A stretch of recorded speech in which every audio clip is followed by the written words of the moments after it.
News every 15 minutes, weather every 10, and sports twice an hour. Newstalk KGVO, AM 1290 and 98.3 FM. You're listening to Montana Morning with Peter Christian. For the second day in a row, Seeley Lake residents are urged to get out. Good morning, everyone. Montana Morning. It is Friday. Congratulations, you made it. It's August 11, 2017. Again, they have stolen my mountains. Air quality very unhealthy in Seeley Lake right now. In Missoula, Florence, and Hamilton, Missoula, Frenchtown, and Hamilton, the air is rated as unhealthy for sensitive groups. So there you go. We're kind of all in the same soupy boat. I guess it's smoky and 59 degrees in Missoula. Our newscast this morning, sponsored by the Bitterroot Tour of Homes, coming up August 18th, 19th, and 20th. For ticket information, check them out online at bitterrootbia.com. Montana health officials are warning residents of Seeley Lake, the town choked by smoke from a nearby wildfire, that the air pollution is so bad at certain times of the day that everyone should leave. The pollution recorded in Seeley Lake yesterday was nearly 4 times over hazardous levels. City County Health Department Air Quality Specialist Sarah Cofield said the department is advising the entire community of more than 1,600 people to leave.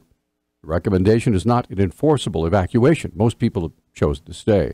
Resident Ted Linford said the mornings are the worst before the sun warms the air and disperses the smoke.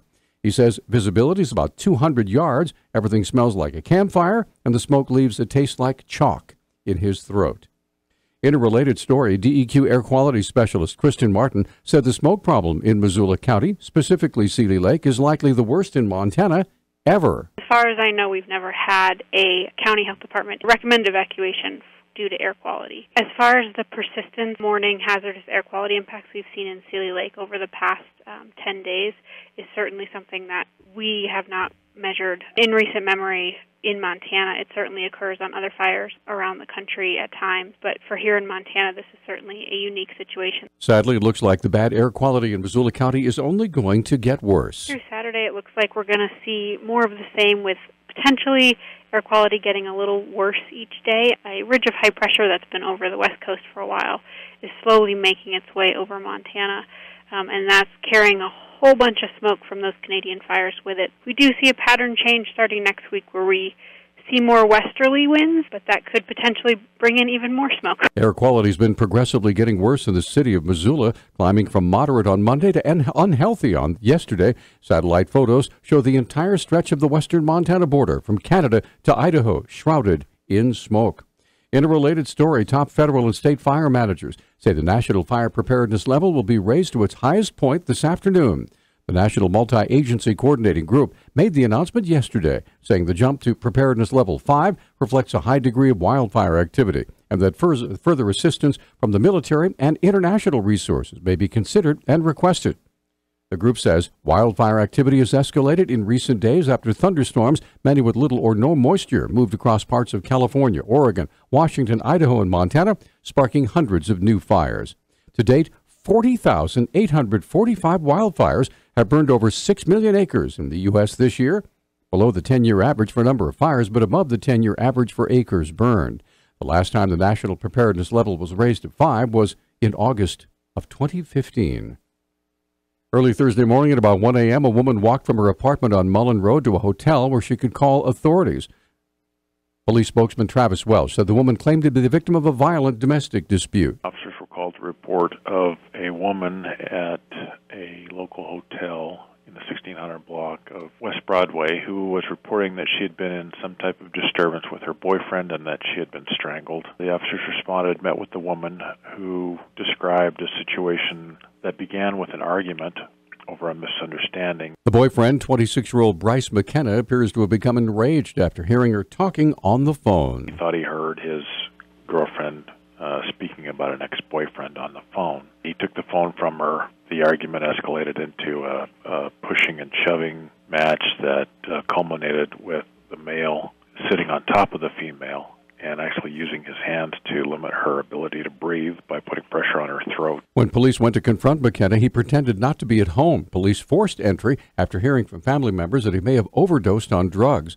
McKenna was taken to the hospital but did not appear to have any overdose. He now faces multiple charges, including felony assault and felony probation violation.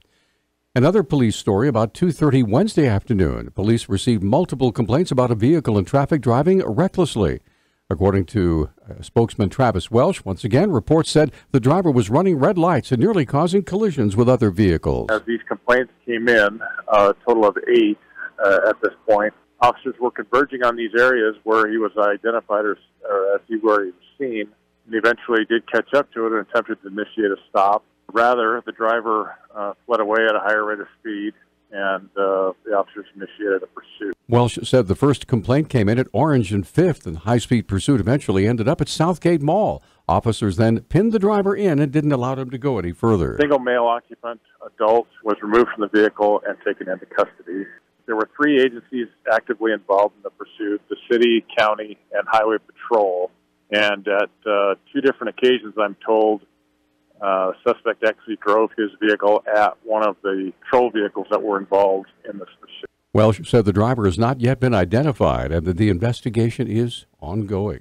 Yellowstone National Park has seen a significant increase in visitation. According to spokeswoman Morgan Warthen, the park conducted 2 separate studies in 2016 to better understand why people are visiting the park. 87% of the groups had only visited the park once in the last 12 months.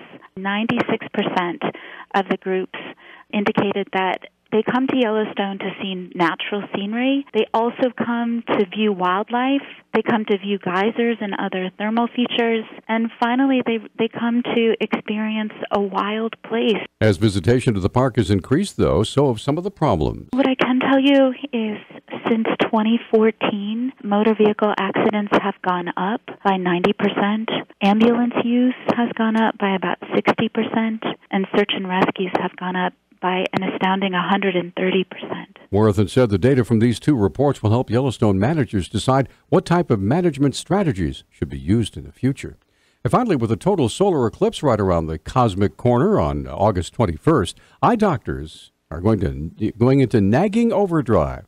They say Mom was right. You can damage your eyes staring at the sun, even the slimmest sliver of it. So it's time to rustle up some special eclipse eyewear to use August 21st, where the U.S. has its first full eclipse spanning coast to coast in 99 years. The only time it's safe to view the eclipse without protection is during the 2 minutes or so when the sun is completely covered by the moon. That will occur only along a narrow strip stretching from Oregon through the Midwestern Plains down to South Carolina. The rest of the U.S. gets a partial eclipse that extends into Canada and part of South America. So listen to Mom. News Talk time now is 6:12. News Talk, KGVO. Missoula's official weather station.